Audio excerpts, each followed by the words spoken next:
د سرحدونو قومونو او قبایلو چارو وزارت اړوند رحمان بابا، خوشحال خان، پیر محمد کاکړ لیسو او بایزید روښان لوی انسټیټیوټ 215 زده کړې اعلان فارغ شول.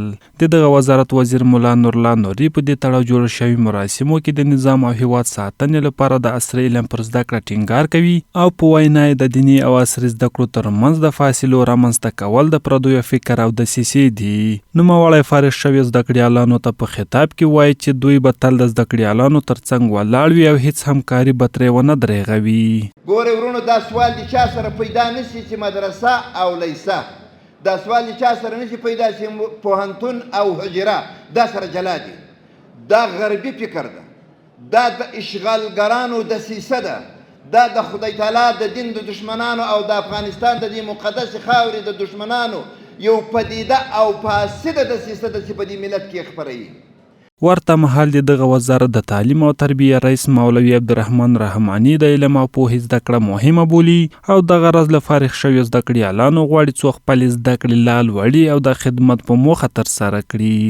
هغه اوس د 12 نه فارغېږي او د 14 نه فارغه شوي. ګورئ، علم هغه امتحان نه لري.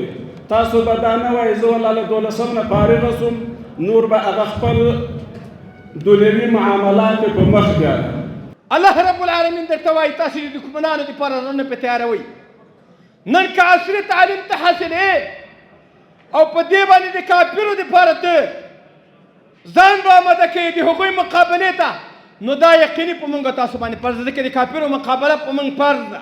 له دې سره سم فارغ شوي زده کړیالان د خوښۍ په څرګندولو سره وایي چې اسلامي امارت دې ورته د لا لوړو زده کړو زمینې هم برابرې کړي څو خپلو زده کړو ته دوام ورکړي. امروز آمدیم به محفل فراغت ما بود و بسیار واقعا احساس جای خوشحالی میکنیم و بسیار خوشحال هستم که امروز ما از انستیتوت بایزید روشان بخش کامپیوتر ساینس فارغ شدیم و خواهان ما از امارت اسلامیه است که ان شاء الله در آینده زمینه تحصیلات عالی ما را فراهم بسازه که ما بتوانیم در رشته خود تحصیلات ما عالی کنیم و به یک جای خود برسانیم و پرمختگ شویم. ډېر د خوشحالي جای ده، ډېر خوشحاله یو چې نن موږ د انستیتوت بایزید روښان نه فارغ شوي یو.